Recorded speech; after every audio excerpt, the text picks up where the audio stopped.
Hi, this is Marina from Darkstar Astrology, bringing you the March horoscope. So we start off with March the 1st, which is a really nice aspect. Venus trine Jupiter at 23 Pisces and 23 Scorpio. So anyone who's got planets at that position, use that. That's a really generous, loving aspect and great for a wedding or anything romantic. We have also got a full moon on that day as well, which I've already done a YouTube about, so you can check that one out, so I don't need to mention it here. It's also Roman New Year, and it's the feast of Matronalia, which is the goddess of childbirth as well. So the Virgo theme and the importance of motherhood is emphasized there. The Jupiter being at 23 degrees of Scorpio, it gets a lot of gets lots of nice trines because there's so many planets in Pisces at the moment. So we've obviously got the Sun in Pisces, Neptune's already in Pisces anyway, but then Venus and Mercury will trine that Jupiter on March the 2nd. So really the beginning of March is very much watery, emotional, and very much favours the Pisceans and the water signs. But really the big theme of this month is the Mercury Retrograde in Aries, and it's quite a fierce one. So I think there'll be some really, really interesting debates going on along this time. I've written a whole detailed post about it, so again, I won't go into it in too much detail, but just to sort of sum it up really, there's a new kind of internet thing that I've noticed where there's been a lot of debates. They call them blood sports, and it's been debates with people from opposite ends of the spectrum, and it's becoming popular. So I think it's kind of good. It's something you don't see on the mainstream media because they're also sanitized, any debates that happen there. But this is great because it is like basically the market square, the village square, and prominent YouTubers are thrashing it out basically. And so I think the title Blood Sports is very, very apt for a Mercury retrograde that's going to be in Aries, plus it's the actual chart for the Mercury retrograde has the Sun square Mars as well. There's a lot of fierce energy in there, and also the two Aries decans that it falls into are both very well. Aries Decan 2, where it starts off in, is very Machiavellian. So there's a lot of cunning, controversial styles in communications as well. And then the other Decan, Aries Decan 1, it's very much a very Quicksilver, mercurial Decan anyway. And Mercury argues a lot in that decan as well. So there's going to be debates, there's going to be arguments, there's going to be things getting thrashed out, and I think a lot of truth, because one thing Aries is above all else, and Mars type and Mars energy is very forthright, very raw, very this is how it is. And so you're not going to get too much scheming, although having said that, like I said, there is a bit of a Machiavellian side to it as well. But generally, I think people will try to be Machiavellian, but it won't work because Aries is just too honest, brutally honest, and yeah, brutally honest, basically. But March the 8th is when Mercury gets into the shadow zone, which is really where all the degrees that Mercury is going to retrograde back into.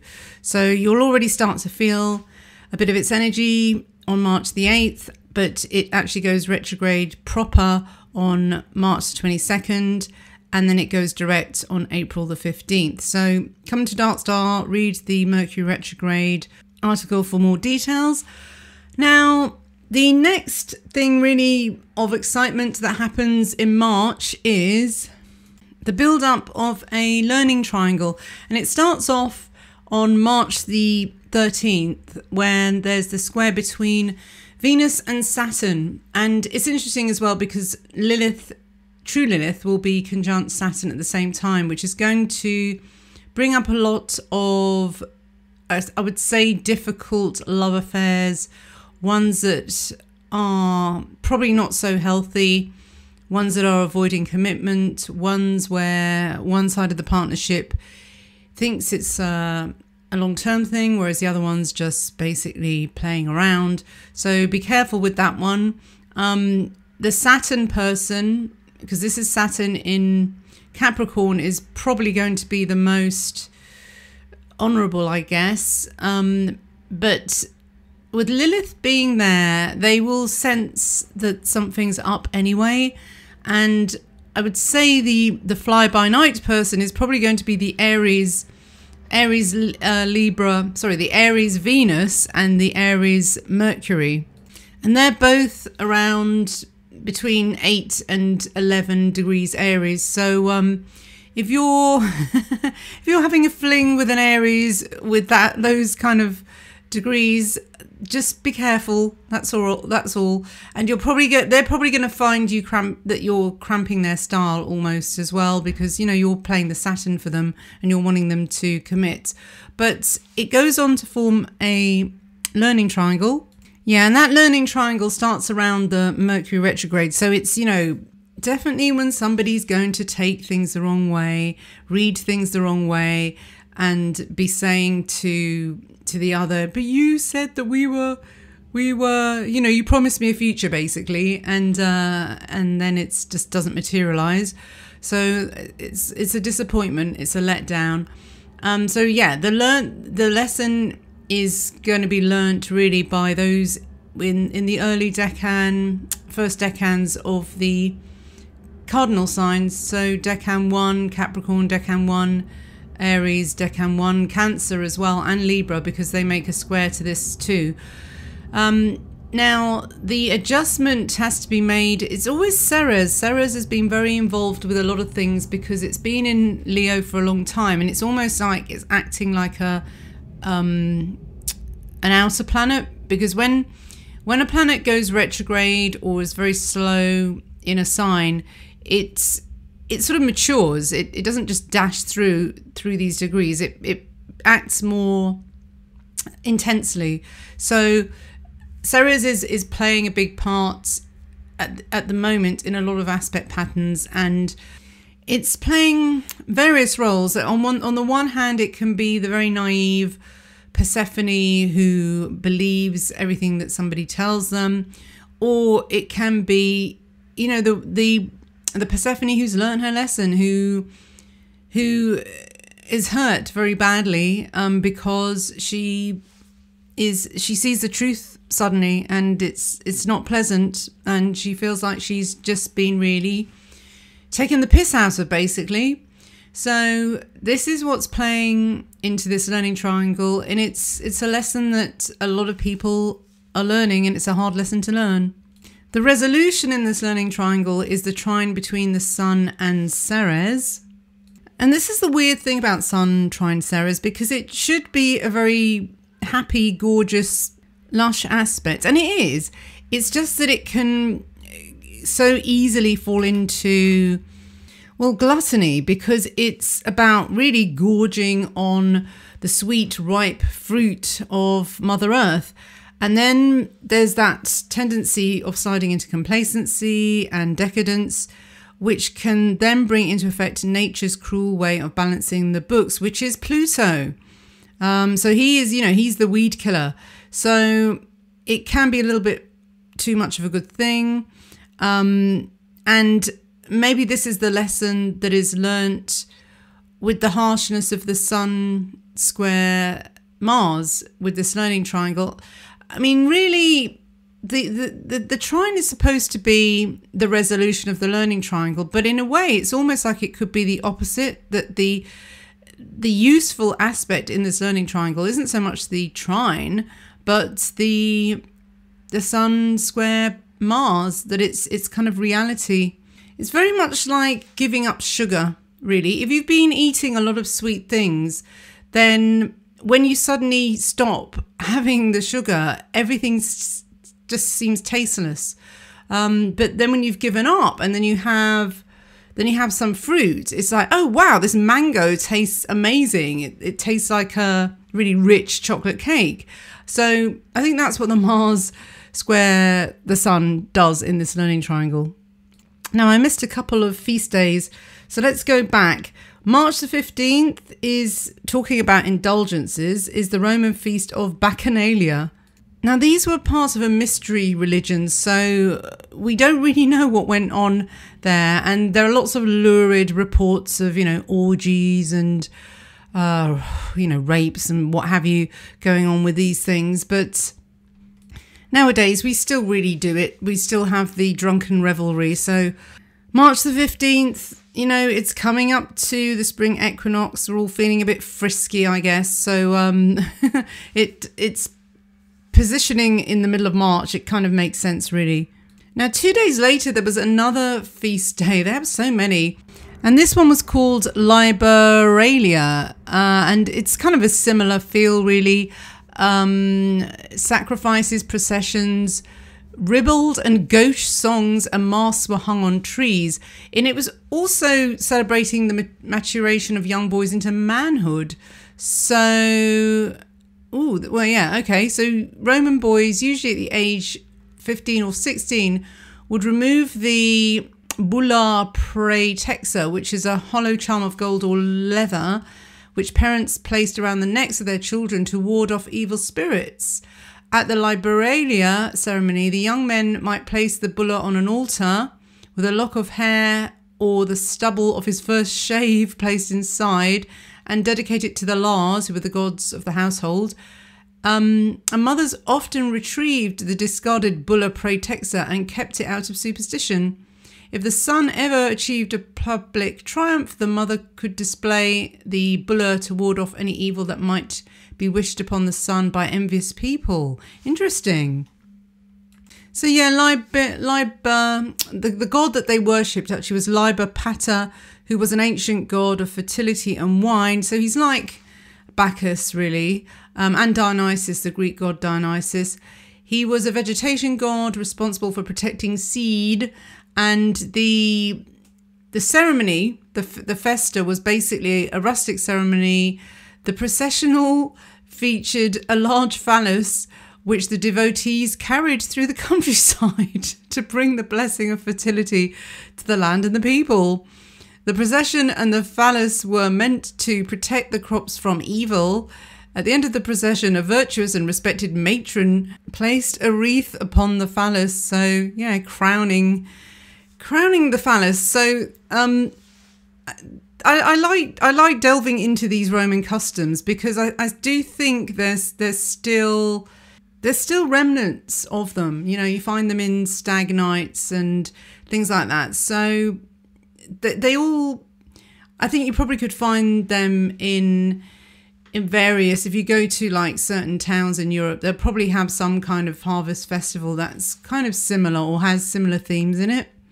And all these celebrations are there for a reason. It just shows us that people used to gather to celebrate and to have some kind of party or get together, because this is the sort of thing that we've lost. And these are all these are fertility celebrations as well. Like, who does celebrate that anymore? What do we celebrate now? Consumerism, really. And you can say Christianity replaced all these pagan things, but not really, because, as I've said before, I come from a Catholic background, and I've seen, I see like little festivals that they're just replaced by saint ones instead.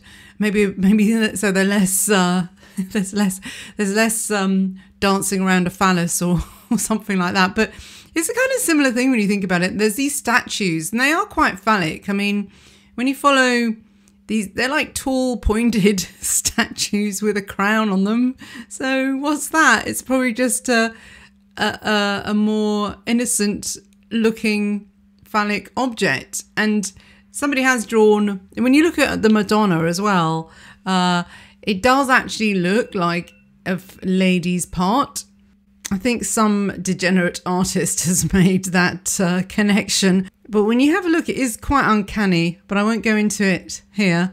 Now, 2 days before the spring equinox the day before, on March the 19th, is the Roman feast of Quinquatria, which is really a forerunner to Easter. So it's Etruscan origin and it's sacred to the goddess Minerva. But it was celebrated for 5 days, hence the name. But what's interesting about it is that women were accustomed to consulting fortune tellers and diviners upon this day. Then we get, obviously, Easter. Oh, we should also give a mention to the chart of the spring equinox, because the moment the sun enters Aries is supposed to be significant. So we do get that sun square Mars, the Mars in Capricorn, and then there's quite a nice aspect between the moon and Saturn as well. So that's moon trine Saturn in Capricorn. I think it kind of the trine will offset the harshness of the square, and I think it should bring some stability, really. So it's supposed to sort of it should sort of give us an idea of the next year ahead, really, from that to the next spring. There's also a nice conjunction between Venus and Mercury in Aries, so it's not a bad chart. I'm not going to make too many predictions upon it. It's nothing to be too concerning about, I don't think. I don't know whether they're even that significant, but it was worth a look for this forecast anyway. So yeah, there's not that much to report really for March. The next feast day is when Mercury goes retrograde. That's the Roman feast of Hilaria. And this was a cause of celebration because spring had arrived, obviously. The gloom had died and the first day of a better season was spent in rejoicing. So usually, I mean, with the name of it, Hilaria, it's basically hilarious, and it's fun times. And no one was allowed to show any symptoms of grief or sorrow on that day as well. Now, right at the very end of the month, we get Saturn and Mars at 8 degrees Capricorn, but that's going to be on April the 1st. So let's not talk about it, and we'll talk about that next month, I think. But otherwise, quite a smooth Aries month ahead. Everyone probably in good spirits because spring is on its way in the northern hemisphere. And although, yeah, there's a Mercury retrograde in the middle of it, I think it's just that people will be in a very zestful, debating, chatty, communicative vibe, and there should be a lot of intense get-togethers where people really do chat a lot, and a lot of communications and a lot of connections made. So even though it's a retrograde, and usually that's supposed to hamper things because it's going backwards, I think it's just going to enrich it, to be honest. I'm quite a big fan of Mercury retrograde because it's spending longer time in a sign that it wouldn't normally be in. So it gives you a really good opportunity rather to really research things, to go over things, to double check. Also, probably the main thing that it's good for will be study. So anyone studying for exams or a research project or anything that involves needing to number crunch and really get your brain cells jumping for joy, you're going to enjoy March.